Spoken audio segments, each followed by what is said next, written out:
Level 0. Náročnosť prežitia je 1. trieda. Je to bezpečný, zabezpečený, s nepotvrdeným množstvom entít. Predstavte si. Prebudíte sa v akejsi miestnosti, čo vyzerá ako nejaká opustená kancelária, pretože v nej nič nie je. Prvé, čo počujete, je silné bzučanie svetiel, ktoré sú na strope. Potom zacítite ten smrad. Smrad zmoknutého koberca. Smrdí to strašne. No a potom si všimnete, na stenách sú tapety. Konkrétne žlté tapety. To si všimnete ako posledné. Bude to pravdepodobne vaša prvá úroveň, ktorú navštívite v Backrooms, ale pravdepodobne pre väčšina aj posledná. Je vyčerpávajúce chodiť kilometre za kilometrami a stále cítiť ten smrad, počuť bzučanie svetiel bez pitia a jedla. A bude to váš pravdepodobne posledný level, nie len kvôli tomu, že tam bude veľa entít, no o tom si povieme až neskôr, ale fakt je tam bez hociakých zásob chodiť dookola, počuť to isté, cítiť to isté, vidieť stále to isté. Prešli ste kľudne 4 kilometre za hodinu, počuli ste tú hodinu úplne to isté, cítili to isté, videli to isté. Je to proste na zbláznenie. Väčšina tých ľudí, čo sa zbláznila, tak aj zomrela.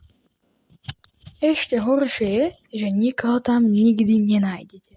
Podľa Wikidotu, to je vlastne taká Backrooms stránka, to je jedno, ktorá vlastne hovorí, čo je Backrooms. No, to je jedno. A ona hovorí, že tam nikoho neviete nájsť. Pretože, predstavte si to takto, level 0 pre každého urobí vlastnú manifestáciu, urobí si vlastnú verziu. Vlastnú manifestáciu alias. Takže vlastnú verziu, do ktorej vám nikto nemôže vstúpiť. Preto ste tam iba sami a možno ešte niekto. To nikto nevie. Ale rozhodne to človek nie je. A je tu jeden spôsob, ako sa s niekým stretnúť, ale ten je cez manilskú miestnosť, Manila Room, ale o tom si povieme až v inom videu. Ak chcete vidieť o niečo o manilskej miestnosti, do komentárov mi napíšte, chcem ísť do manilskej miestnosti. Ten koberec, z neho nepíte, prosím vás. Je to posledná vec, ktorú môžete urobiť. Ani posledná. Aj kebyže ste úplne unavení, vyčerpaní, bez pitia, nerobte to. Je to i tak zomrete.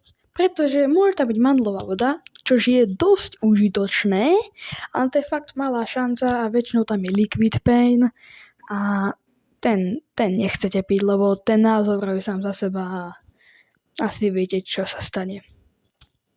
Entity. Ako už som povedal, až tak veľa ich tam nie je, nevieme o žiadnych záznamoch o tom, že by sa nejaké vyskytovali v prvej úrovni, ale veľa cestovateľov hovorí, že videli čierne postavy v tme, ktorých prenásledovali.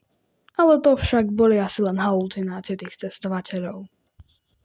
Teraz o vchodoch a východoch. Najčastejší vchod do úrovne 0 je prepadnutie, no-clipnutie z našej reality. Avšak je veľa iných spôsobov, keď ste v iných leveloch, tak sa môžete dostať do levelu 0.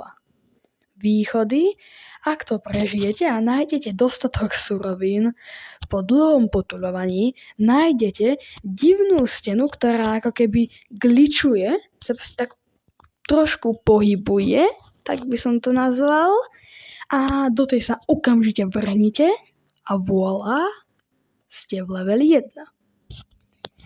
Takže, čo hovoríte na level 0? Podľa mňa je to super level. Ja už viem fakt dosť veľa o Backrooms, je to v podstate prvé rozborové video na tomto kanáli. Dúfam, že sa vám páčilo a Backrooms sa vám tiež páčilo, takže to je všetko a dobrú noc.